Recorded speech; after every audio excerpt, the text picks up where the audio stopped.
जय गुरु जी। शुक्राना गुरु जी। सारी संगत को जय गुरु जी। आज मैं आप सबको बताऊंगी गुरु जी और गुरु नानक जी में क्या रिश्ता है, क्योंकि बहुत सारी संगत जो सिख है वो ये सोचती है कि हम तो गुरु नानक जी को मानते हैं, तब हम गुरु जी को कैसे मान सकते हैं। या फिर हमारे घर में तो अखंड पाठ होता है या फिर सुखमनी साहिब का पाठ होता है, तो हम घर में सत्संग कैसे कर सकते हैं। संगत जी, बाबा जी और गुरु जी दोनों ही एक हैं। मेरा कनेक्शन गुरुद्वारे में बाबा जी के साथ भी है और गुरु जी के साथ भी है। गुरु जी ने जब से अपने साथ कनेक्ट किया है, जब भी मैं गुरुद्वारे में जाती हूँ तो मुझे बाबा जी की जगह गुरु जी ही दिखते हैं। दोनों तरफ मेरा विश्वास है।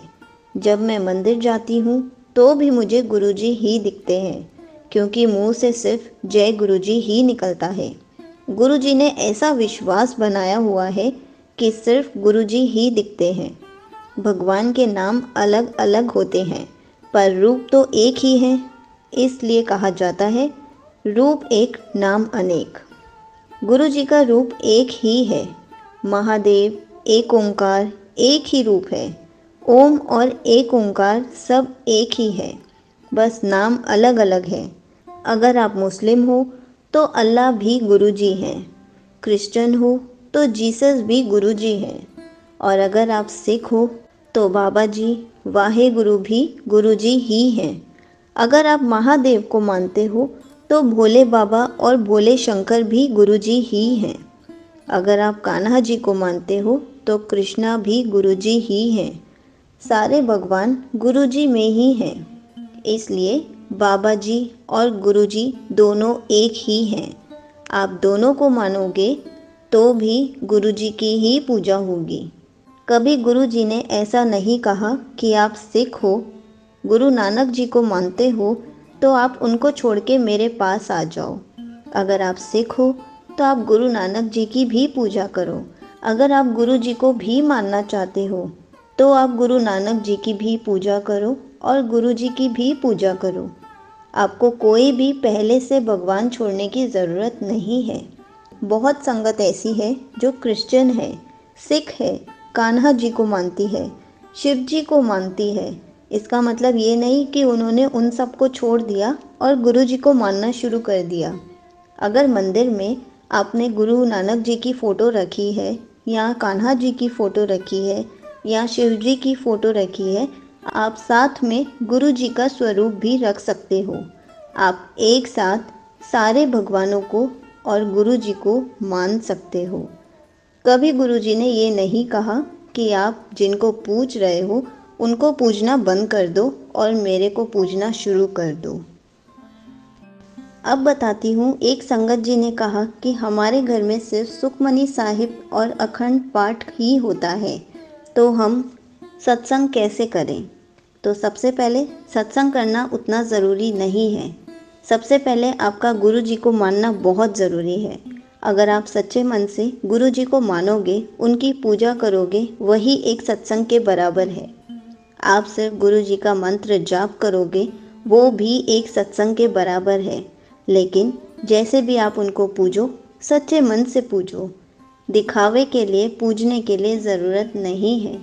आप सिख हो, मुस्लिम हो, क्रिश्चियन हो, जो भी हो, हिंदू हो, आप गुरु जी को पूज सकते हो, गुरु जी को मान सकते हो। गुरु जी कभी भी कोई भी रिलीजन नहीं देखते।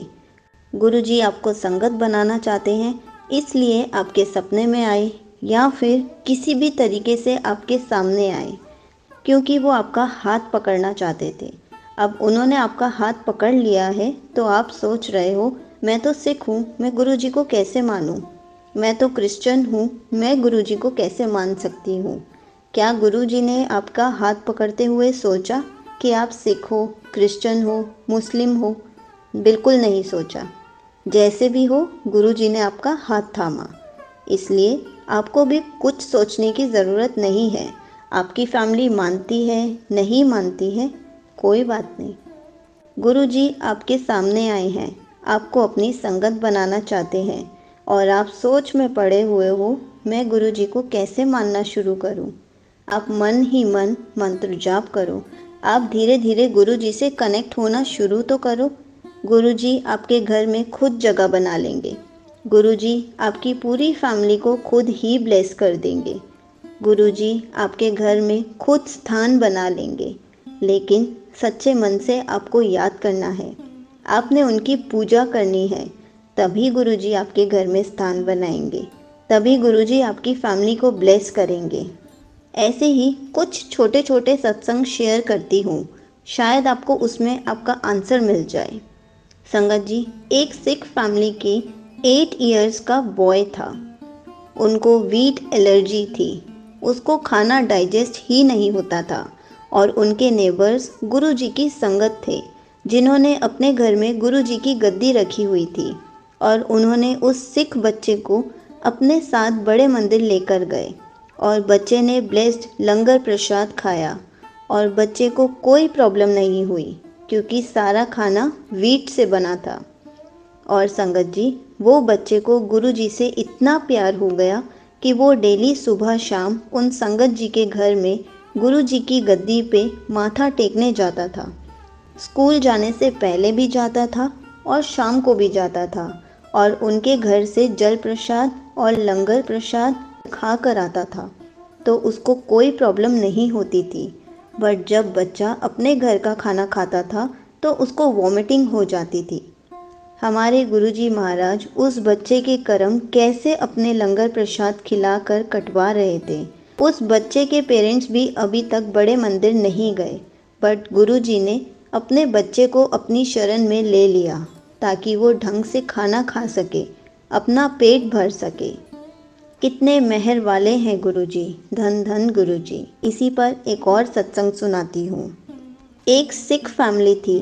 सुबह चाय पी रही थी और उन्होंने बस अपनी आंखें बंद की और गुरुजी की एक झलक देखी और गुरुजी ने कहा, अपने पिताजी को बड़े मंदिर ले आओ और माथा टेक कर जाओ। इस पे संगत जी समझ नहीं पाई। वो एक सिख परिवार से थी। उनके परिवार में वो उनके भाई किसी को भी नहीं मानते थे, इसलिए यह पूछना या मनाना थोड़ा मुश्किल था। किस तरह वो अपने पिताजी के पास जाएं, किस तरह वो गुरुजी के बारे में बताएं। वो जैसे तैसे करके अपने पिताजी के पास गए। पिताजी को पौधों से बहुत प्यार था। वो पौधों से बात कर रहे थे। उसी टाइम उन संगत जी ने अपने पिताजी से पूछा कि पापा, मैंने गुरुजी की एक झलक देखी। उन्होंने कहा कि अपने पिताजी को लेकर आओ और माथा टिकवा कर जाओ। तो क्या आप मेरे साथ बड़े मंदिर चलोगे? उनके पिताजी ने एकदम से खुशी खुशी कहा, चलो, कब चलना है? यह सुनकर वो संगत जी हैरान रह गई, क्योंकि उनको विश्वास ही नहीं हो रहा था कि उनके पिताजी कैसे मान गए। वो अपनी माँ और भाभी के पास गए। उन्होंने उनसे पूछा। उनको विश्वास ही नहीं हुआ कि पूरी फैमिली एकदम से जाने के लिए तैयार हो गई।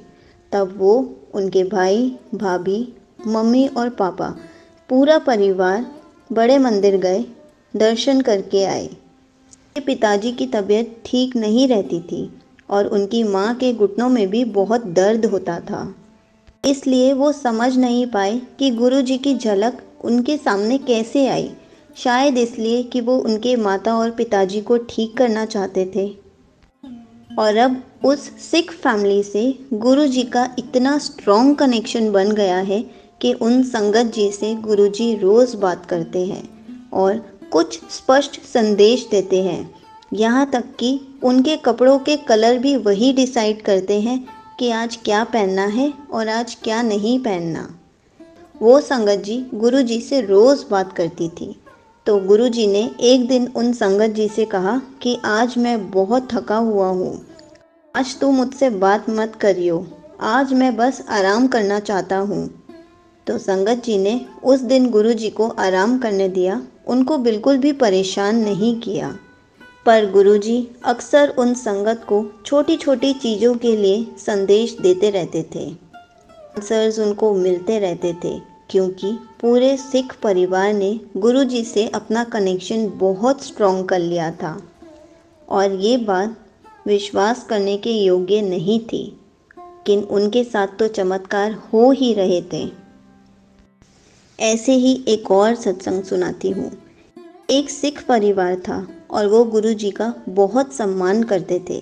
गुरुजी के सत्संग में जाया करते थे, गुरुजी को महसूस किया करते थे, लेकिन उन्होंने कभी भी सिख धर्म में अपनी आस्था को चुनौती नहीं मिलने दी। लेकिन उन्होंने एक ऐसा सत्संग शेयर किया जिससे थोड़ा थोड़ा उनकी सोच में बदलाव आया कि मैं सिख हूँ, लेकिन तब भी मैं गुरुजी को मान सकता हूँ। गुरुजी के जन्मदिन समारोह के बाद अगले दिन वो अपनी वाइफ के साथ गुरुद्वारे गए। सेवादार से लंगर प्रसाद की थाली लेते हुए उनकी वाइफ के मुंह से निकल गया, जय गुरुजी। तुरंत ही संगत जी ने अपनी वाइफ को कहा, तू मरवाएगी, मैं गुरुद्वारे में हूँ, जय गुरुजी कह रही है। और हम मुस्कुरा दिए। हॉल से 2 कदम नीचे ही उतरे थे जिन सेवादार को उन्होंने जय गुरुजी कहा था, और वो जो सेवा कर रहे थे उन्होंने उनको कहा जय गुरुजी। तो वो जय गुरुजी सुनकर हैरान हो गए। लेकिन जैसे ही उन्होंने सेवादार को देखा तो उन्होंने ये देखा कि कल ही बड़े मंदिर में सेवा कर रहे थे, आज वो गुरुद्वारे में सेवा कर रहे हैं। कल ही तो हम इनसे मिले थे, उन्होंने उनको पहचान लिया। ये संगत जी के लिए गुरुजी ने संदेश भेजा था, जो अंतर है तुम्हारे अंदर है, मैं ते हर जगह हूँ। वह जो एक शाश्वत शक्ति है और उनकी शाश्वत शक्ति उपस्थित हर जगह है। इसलिए हमें कहीं भी भेदभाव नहीं करना चाहिए, हमें किसी में भी अंतर नहीं करना चाहिए। सारे भगवान एक ही हैं, बस नाम अलग अलग हैं। इसलिए रूप एक, नाम अनेक। सारे भगवान गुरुजी में ही हैं। आई होप अब आपको बहुत अच्छे से समझ आ गया होगा कि कोई भी रिलीजन हो, सिख हो, क्रिश्चियन हो, मुस्लिम हो, हिंदू हो, जाट हो, कोई भी हो, गुरुजी को मान सकते हैं। गुरुजी रिलीजन में भेदभाव नहीं करते। जब गुरुजी आपका रिलीजन देखकर आपका हाथ नहीं पकड़ते तो आप क्यों सोचते हो कि मैं सिख हूँ या मैं क्रिश्चियन हूँ या मैं मुस्लिम हूँ, मैं गुरुजी को कैसे मानूँ। अगर आपको गुरुजी से रिलेटेड कुछ भी पूछना है तो आप कमेंट्स में पूछ सकते हैं। मैं उसका आंसर कमेंट में रिप्लाई करके या फिर वीडियो बनाकर ज़रूर दूँगी। जय गुरुजी, शुक्राना गुरुजी।